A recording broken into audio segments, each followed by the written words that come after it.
In the year that King Uzziah died, I saw the Lord seated on a throne, high and exalted, and the train of his robe filled the temple. Above him were seraphs, each with 6 wings. With 2 wings they covered their faces, with 2 they covered their feet, and with 2 they were flying. They were calling to one another, Holy, holy, holy is the Lord Almighty, and the earth is full of his glory.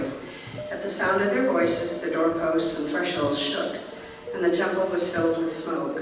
Woe to me, I cried, I am ruined, for I am a man of unclean lips, and I live among a people of unclean lips, and my eyes have seen the King, the Lord Almighty. Then one of the seraphs flew to me with a live coal in his hand, which he had taken with tongues from the altar. With it he touched my mouth and said, See, this has touched your lips, your guilt is taken away, and your sin atoned for. Then I heard the voice of the Lord saying, Whom shall I send, and who will go for us? And I said, Here I am, send me. Some of you, when you were maybe younger, were part of a uniformed organisation that would allow you to go out into the wilderness and cover the hills and the fields. Or maybe you did it as a teenager or even as an adult in some kind of service. So if you were in the military, for example. And one of the things that you need to do when you're out moving around the mountains of Scotland or anywhere else, or even the Galloway Hills, is you do need to stop frequently in order to get your bearings. Now, if you are traversing a landscape that you're unfamiliar with, if you don't stop in order to take your bearings, then what you discover is at 3 o'clock, instead of being back at the car, you can be somewhere else. In other words, you can be completely lost. So peppered throughout a journey, there may well be several, or maybe even lots of moments where you would intentionally stop and look at the compass, or look at the map, and look at the watch, and get a feel for where you are, so you know where you're going next. It is impossible in this side of life to be constantly aware of God. That is, for us in this life, an impossibility. If you think an iPhone can distract you, factor in an addiction to alcohol. If you think an iPhone can distract you, think about terminal illness. If you think an iPhone can distract you, think about a clergyman who was an abuser of young children. So there's many things that can quite easily distract us from focusing on God, this side of eternity.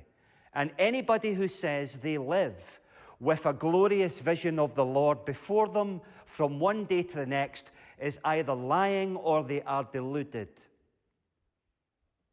Now, God knows this. Mercifully, He knows we are not yet able to gaze upon Him. In the opening call to worship, David says, that's my prayer, that I could function like that I could exist with an abiding awareness of God. But that only comes in the life to come. However, like traversing the Scottish landscape or a mountain range, the Bible is full of moments, you could say, when God has His people pause to take a bearing. And so in the life of Isaiah, he did not live constantly gazing into the throne room of God, but he was granted a moment when he could. And what it did was it allowed him to set his bearings. And it allowed the church to recalibrate and set its bearings. So let's see what happens when we pause like Isaiah. Do you know, I was going to preach 4 points, but then last night I decided I would speak about 5. We'll see if that takes longer. Sometimes it doesn't. The first one that I want to think about is how, when we pause with Isaiah, we see something of God's perfect timing.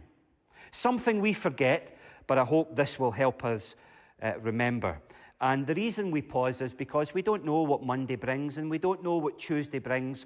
Our lives really is like traversing a landscape that's unknown. You don't know what's coming on Tuesday at 6:05. In the year that King Uzziah died, I saw the Lord seated on a throne. To us, that's just names and a specific time in history. It might not mean much, but Uzziah was a steady king, and what you might say, quite a good one. Certainly not one of the worst. The idea that that person would die was quite traumatic for the people in the church, and they worried, well, without him, the throne will be vacant. What will happen? Will enemies come over the border and take everything that's precious to us? So when Uzziah died, they were worried. It was, you could say, an existential crisis. It was a crisis moment in their lives. And that's the moment God speaks, right into that crisis. God speaks perfectly at the right time. So the first point I want to bring is just to remind us of that. I'm afraid the phone alert does not ring always at the right time. Now, the younger kids might not get that, but those of us who are bigger kids, because that's what we all are, we're all just children, just different ages. How many times have you been at a funeral when goes off, and somebody, for whatever reason, at that moment doesn't know how to cancel their phone, isn't it? I mean, you know how to work your phone. You see people drinking coffee, working a smartphone with one thumb until it rings at a funeral, and then everybody's fingers and thumbs trying to get the thing turned off, and it's going on and on and on, and you think, is that a new phone? Have they never used that phone before? It's just a wrong time, isn't it? It's just a wrong time for a prompt. And what would the phone call be? I don't know. Can you get 2 pints of milk when you're out? We've run out of milk. It could be something important. Often it's not. What we would say with God's prompting in our lives is, his timing's never out. His timing's never out. It's always in tune. It's always perfectly placed in your life. So if you're sitting here and you think maybe it's quite random that I'm sitting here, I want you to know it's not random. I mean, it might feel random to us from the human element. It might feel random, like 6 of one, half a dozen of another. It's actually not random. God's hand times his approach to you and me perfectly. So there's the first thing we can build into our little compass stop when we pause with Isaiah. Whether there's a crisis like a king or a queen coming off a throne, or a war in Eastern Europe, or a war in the Middle East, God's timing in your life is always perfect. Next, Isaiah shows you something about how God's presence can work in your life. I saw the Lord seated on a throne, high and exalted, and the train of his robe filled the temple. The problem with the Muslims is God's on the throne. The problem with the Buddhists is God is the temple. The tree is holy. The tree is God. The rock is God. The earth is God. Maybe in some sense I'm even divine. They go to both of those extremes. Either everything is divine or everything is of earth and the divine is somewhere holy, like on the throne. So you've got the Middle East arguing with the Far East. But the Bible makes it clear. The Lord is on the throne, absolutely. But the train of the robe, the clothing, permeates every nook and cranny of the temple, the heavenly arena. There's not a space, there's not a square inch or a millimeter or a nanometer where God's presence is absent. But that doesn't mean God is the same thing as the temple. That's what he's created. He's present in what he's created, but what he created is not God. Trees are not God, but God's presence is throughout creation. I don't worship a tree when I see one, but I thank God when I see one, because a tree's a wonderful thing. It's how I'm able to breathe. Amazing, isn't it? I've often wondered that and I wondered that when I studied biochemistry. What came first, a tree or a human? I mean, I need the tree in order to breathe. It breathes in my carbon dioxide. When I breathe in, it breathes out oxygen. I wonder what came first in that, little chicken or egg? Or did they both come at the same time? As the Lord created them to fit together like a hand and a glove. The presence of God. That's a comfort for you, I hope, because it means he's with you even when you don't feel he's with you. He's there. A comfort in your distress. And you only need to watch the television for 10 minutes to feel an element of distress, I hope. Maybe even less than 10 minutes. But equally, it should also be a distress when we're feeling comfortable. Because as we said last week, how many times do we wear the mask? And some say the 31st of October, but also the 30th and the 29th and the 1st of November, because the best mask is not the one that I buy from Sainsbury's or Amazon. The best mask is the one that's right there. And we can fool one another with that mask, saying all is well when all is not. And all is not well when actually all really is. God sees through the mask, so let that distress anyone who's too comfortable, but also comfort anyone who's distressed. So we see God's perfect timing, and we see God's presence. If we look at the map and compass a little bit longer, you see a very important one for us in this place of Penningham. You see God's praise. Above him were seraphs with 6 wings. With 2 they covered their faces, and with 2 they covered their feet. These are the angels. And they physically cover themselves. And they're flying, and then they're verbally singing, "Holy, holy is the Lord Almighty. The whole earth is full of his glory." At its very, very, very, very worst, Protestant worship, the Church of Scotland is still officially Protestant. It reduces the worship of God down to words.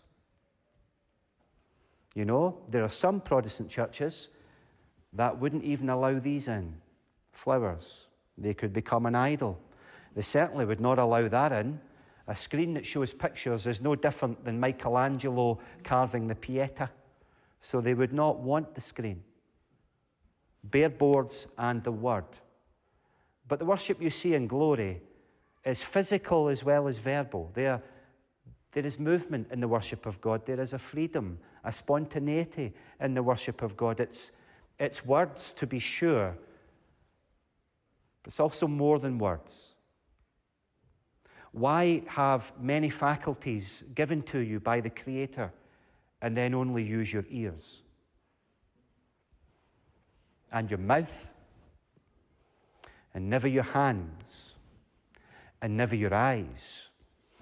If God could sanctify the worship through the words that we sing, could he not sanctify the same worship through the hands that we use or the things that we look at?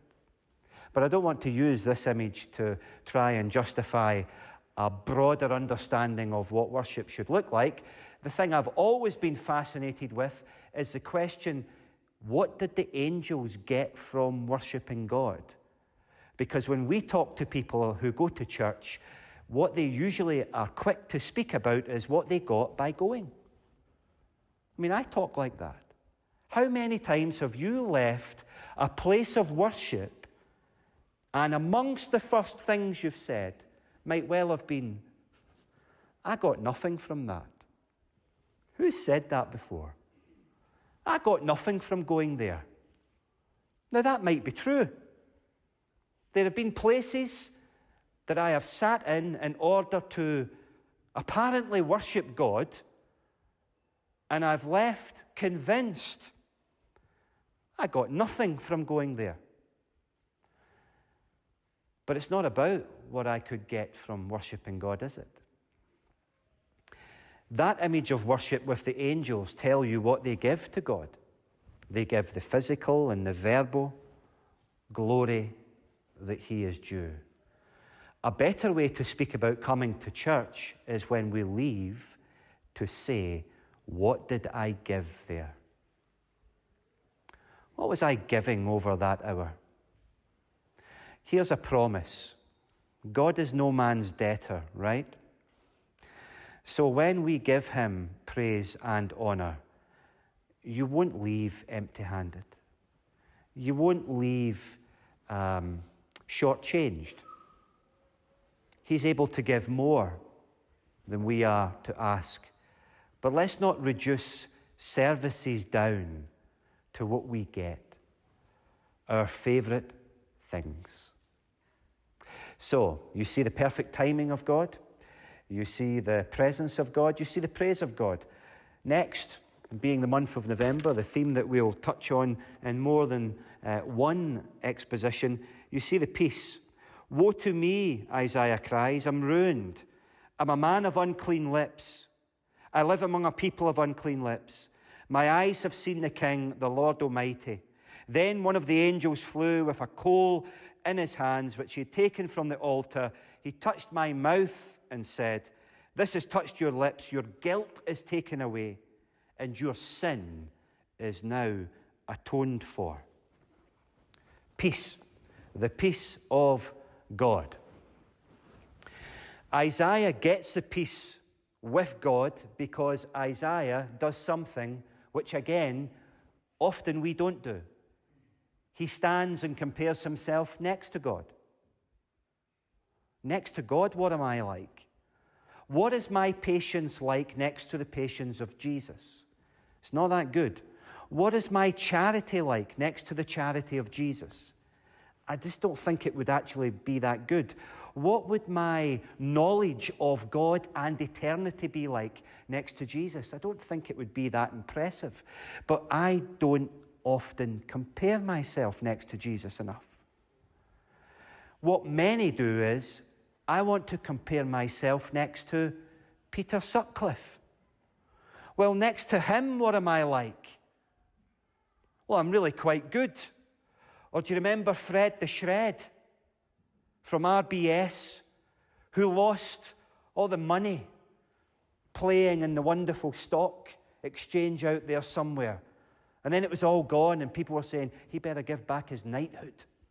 He better give it back. And then somehow more public money went back into the bank to refloat it. And of course, next to him, I imagine I'm actually quite sensible with money. But that's because I would be comparing myself next to the worst examples. When Isaiah says you get peace with God, not by comparing yourself next to Vladimir Putin or some other kind of tyrant. You find peace with God by comparing yourself next to God. And then you see, actually, I'm not that good. That creates repentance in us. And by repenting, we find peace with our Maker. There is peace to be had when you pause. And the final word is the purpose that we have. Who will go for us, Isaiah says? Well, the Lord says, and Isaiah says, here am I, send me. Isaiah didn't go running off first, but he waits until the forgiveness is there, and then he goes. I wonder if you've ever done something first and then asked for God to bless it second. You ever put the cart before the horse, you know? Here's a thing I got to do. Oh, Lord, bless us, please. Bless us, please. Really, maybe we should reverse that, and we should wait first. And then it will be blessed, because what we're being asked to do is of God. But the main point, the last one I'll close with, is this. There's nobody in here idle. If you're a Christian, you're not meant to be idle. Maybe you're thinking, oh, I don't know if I could do anything for the Christmas tree festival. I don't know, maybe you could. Maybe you should. There's many things you can do in Christian service to help build the kingdom. Have you got an instrument that you'd like to play? Why not join us? Are you able to sing? We don't ask for it every week. You could do 1 in 4, 1 in 5, 1 in 6. There's always a person who could be visited. There's always a nation with a population that certainly could be prayed for, couldn't there? Even this one could be prayed for. Even this community could be prayed for. In God's service, we all have a purpose. But you know, if we just race on in life, listening to the phone beep and ring and click and whatever other strange noises it makes, we miss the most important person prompting us of all, the Lord. And He wants to prompt you to life. So we've got God's perfect timing, His presence, His praise, His peace, and His purpose. Pause and listen, and be surprised at what you might just hear.